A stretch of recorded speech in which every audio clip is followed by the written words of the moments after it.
Colombia actuó en defensa de su seguridad, dijo Guillermo Lasso sobre el bombardeo contra Raúl Reyes. Relación Internacional.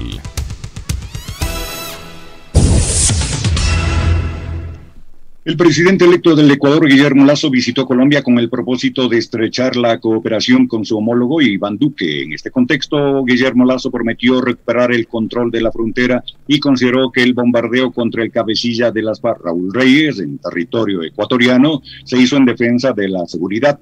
En su momento, la operación puso a tambalear las relaciones entre ambos países. El gobierno de Rafael Correa lo consideró violación a la soberanía y masacre, pero Guillermo Lasso tiene otra visión.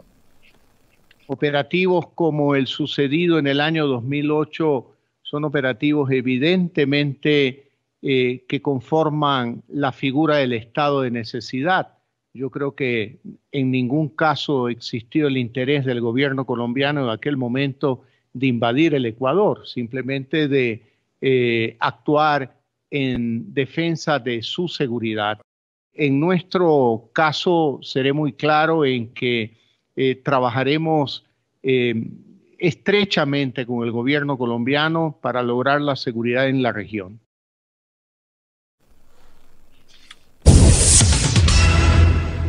Guillermo Lasso también se refirió a la reanudación de las fumigaciones con glifosato que ha causado tensiones entre las dos naciones. Además, se habló de trabajar por el ingreso de Ecuador a la Alianza del Pacífico, algo que no se pudo concretar en el gobierno de Moreno. Ecuador requiere del apoyo de Colombia para un inmediato ingreso de pleno derecho a la Alianza del Pacífico y creemos en el libre comercio, en la apertura económica, el libre tránsito de personas, capitales y mercaderías, y haremos todo lo necesario para que en nuestro gobierno se pueda lograr esa apertura económica del Ecuador al mundo, expresó Guillermo Lasso. Sobre este tema, en Pichincha Opina, el comentario con Alexis Moncayo. 7 de la mañana con 8 minutos. Bueno, lo que sucedió en 2008, el 1 de marzo, fue una flagrante violación del espacio aéreo y del territorio ecuatoriano. Creo que así lo entendimos todos en este país, que a pesar de las diferencias, discrepancias y distancias que existían entre las distintas corrientes políticas en ese momento en nuestro país, también se entendió de esa manera, que hubo una grosera intromisión de las Fuerzas Armadas de Colombia, en ese momento gobernado por Álvaro Uribe, y cuyo ministro de Defensa era el expresidente Juan Manuel Santos, a nuestro territorio. Tal es así que la propia Organización de Estados Americanos reconoció como tal que hubo una violación al territorio ecuatoriano. Sorprende, de verdad que sorprende, que el presidente electo Guillermo Lasso no entienda el concepto de soberanía. Es lamentable, porque, una vez más, insisto, el episodio de marzo del 2008 se trató de una grosera intromisión de fuerzas armadas de otro país en nuestro territorio y en nuestro espacio aéreo.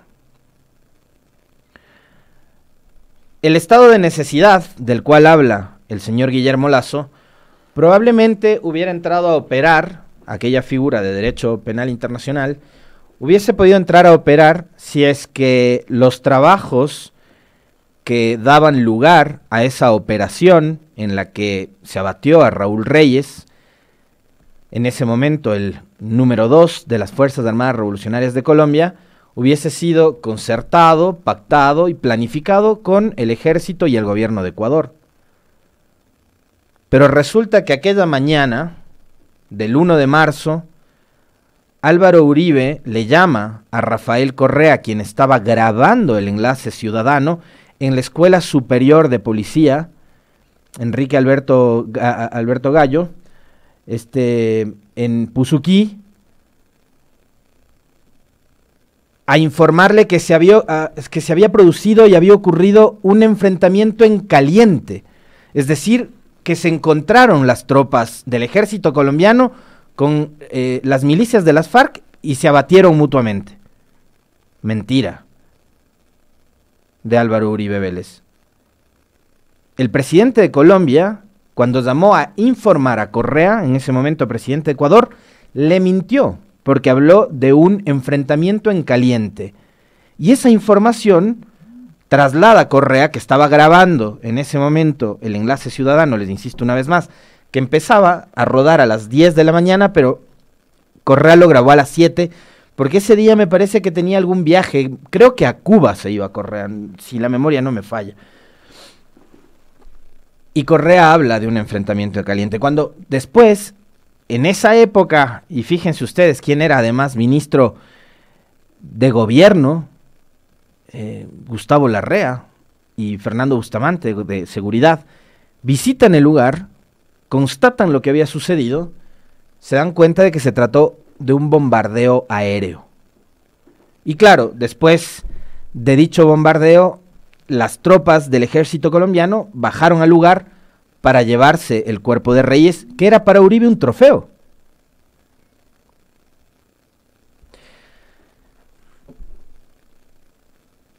Probablemente todo ese trabajo y toda esa operación militar debe haber tenido el soporte, el apoyo, la asistencia de la Armada estadounidense, que hay que recordar también que Estados Unidos tiene al menos 7 bases militares en Colombia, ¿no? Desde hace mucho tiempo atrás. Y no reconocer, insisto una vez más, aquella grosera intromisión en nuestro territorio me parece que es un mal precedente, es un pésimo precedente para usted, presidente electo Guillermo Lasso. ¿Sabe por qué? Porque usted es el presidente del Ecuador. Y el Ecuador hace mucho tiempo que había dejado de ser no solo el patio trasero de los Estados Unidos, como para ahora también tratar de convertirse en el patio trasero de los países vecinos. O sea, presidente Duque, como a partir de los próximos días usted va a fumigar con glifosato la frontera, venga nomás y haga lo mismo que hacía Álvaro Uribe y fumigue del lado ecuatoriano, provocando pérdidas para nuestros agricultores y graves problemas de salud para nuestros habitantes en la zona de frontera. Creo que no va a haber problema, ¿no? Digo, bajo la lógica que plantea el presidente electo Lasso, que, insisto, a mí me ha generado una enorme preocupación y decepción esta declaración de Guillermo Lasso en una de sus primeras salidas hacia afuera. Quiere decir que nosotros como país, durante los hechos de violencia ocurridos a inicios de 2018, entre enero, febrero, marzo y abril, cuando el grupo Oliver Sinisterra, que era liderado por este guacho, ¿no?, secuestró civiles, entre esos miembros de un equipo periodístico de Ecuador. Quiere decir que nosotros tranquilamente podíamos haber ingresado al territorio colombiano por tierra y por aire y a bombardear lo que se nos ocurra, ¿no? ¿Qué hubiese pasado si eso sucedía? Está bien hermanarnos, presidente Lasso, está bien. Hay que mantener buenas relaciones con Colombia, hay que mantener buenas relaciones con Perú, hay que mantener buenas relaciones con Bolivia, con Chile, con Argentina, con Venezuela, con toda la región. Pero eso no implica que se ceda en nuestra soberanía con cosas tan elementales y tan básicas que han sido reconocidas, insisto una vez más, por organizaciones internacionales y por organismos que tienen su reconocimiento, como la OEA. La OEA determinó que se trató de una intromisión y de una violación a la soberanía del Ecuador, lo sucedido el 1 de marzo del 2008.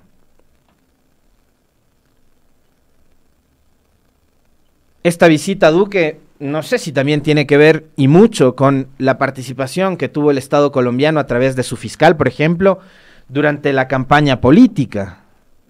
Eso habría también, y valdría la pena preguntarnos,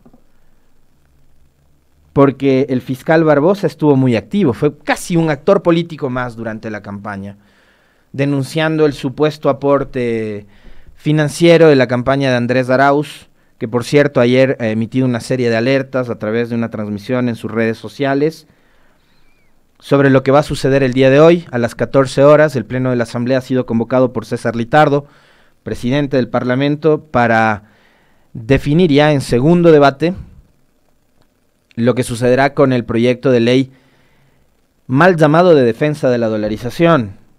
Lo dijo durante la campaña electoral y lo volvió a decir ayer, y me parece que es muy consistente lo que dice el día de ayer Arauz, porque dice ya se acabó la campaña, ya vamos, entibiemos las cosas, y aquí no hay, digamos, la calentura de una campaña política donde podemos acusarnos de todo. Pensemos en lo que va a suceder con el Ecuador, con el país, con el Banco Central, si es que entregamos la administración del mismo a banqueros del sector privado. Y Arauz emitió una serie de alertas, aunque parecería, por lo que le dijo ayer Vicente Almeida en la entrevista a nuestra compañera Licenia Espinel, que las cartas estarían echadas y que nuevamente esa mayoría lazo-morenista, con los socialcristianos y algunos independientes, en los que se incluye también uno que otro de Pachacuti, podrían tener ya los 70 votos que se requieren para aprobar esta ley, que nuevamente provocaría un escenario similar o parecido a lo que fue la previa del culmen horroroso que tuvimos como país entre 99 y 2000. Las alertas están, las ha hecho Arauz ya no como candidato presidencial, sino simplemente como un economista, conocedor del tema, que además ha liderado y creó el Observatorio de la Dolarización, y veremos qué es lo que sucede en adelante con respecto de este tema en particular. Hoy la Asamblea Nacional deberá decidir sobre si aprueba o no la Ley de Defensa de la Dolarización. Ya veremos otra vez, insisto, a los acomodaticios legisladores, ¿no?, que conforman y conformaron esa mayoría lazo-morenista a partir de mayo del 2019, ¿cómo votan a las 14 horas de hoy? Yo les decía, ¿será que esta primera visita que hace Lasso a Colombia tiene que ver y mucho con el rol que jugó el vecino país y sus autoridades como el fiscal en la campaña política? Parecería que sí, ¿no? Que es incluso una cuestión hasta de cortesía. Hemos visto además la cercanía que tiene Guillermo Lasso con Álvaro Uribe, y los abuelos nos dirían, dime con quién andas y te diré quién eres, ¿no?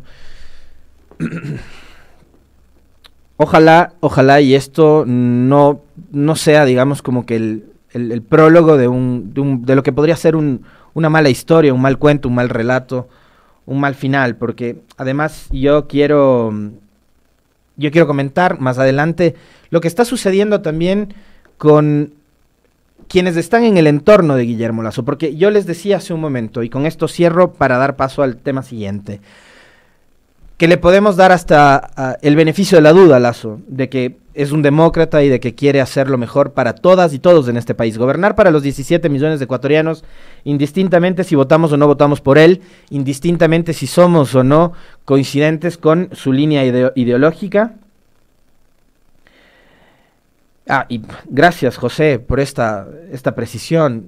Sí, yo también me pregunto lo mismo. ¿Será que Guillermo Lasso, a más de ir a ponerse a las órdenes del gobierno de Colombia, de Duque, fue a pedir información y fue a pedir que se esclarezca además el caso del secuestro y asesinato de Paul, de Javier y de Efraín? Si nos trae esa información, si le trae usted, presidente Lasso, esa información que le ha sido esquiva y que le han ocultado a la familia de Javier, de Paul y de Efraín, como país le estaremos muy agradecidos, y como periodistas también le estaremos muy agradecidos, porque habrá hecho en un viaje muchísimo más que lo que no hizo Moreno en 3 años, pero de ese tema no le hemos escuchado hablar. Así que bueno, veremos. José, gracias por esa precisión, que me parece que es un tema fundamental, además, porque hay una deuda del Estado ecuatoriano con 3 familias, no solo con las 3 familias, perdón, con más familias, porque ahí también murieron Oscar y Katy asesinados por grupos irregulares, narcoterroristas, y sobre eso el gobierno de Moreno no ha dicho una sola palabra y no ha movido un dedo la fiscalía liderada por Diana Salazar. Pero yo les decía que a Lasso le podemos dar, como ya presidente electo y una vez en funciones, el beneficio de la duda de que va a ser un demócrata, de que quiere gobernar para todas y todos, de que va a parar la persecución pero hay de los otros, y esos son los que a uno le preocupan, los que están hablándole al oído, chamullándole al nuevo presidente, diciéndole lo que tiene que hacer y diciéndole que no debe parar la persecución en contra de los adversarios políticos.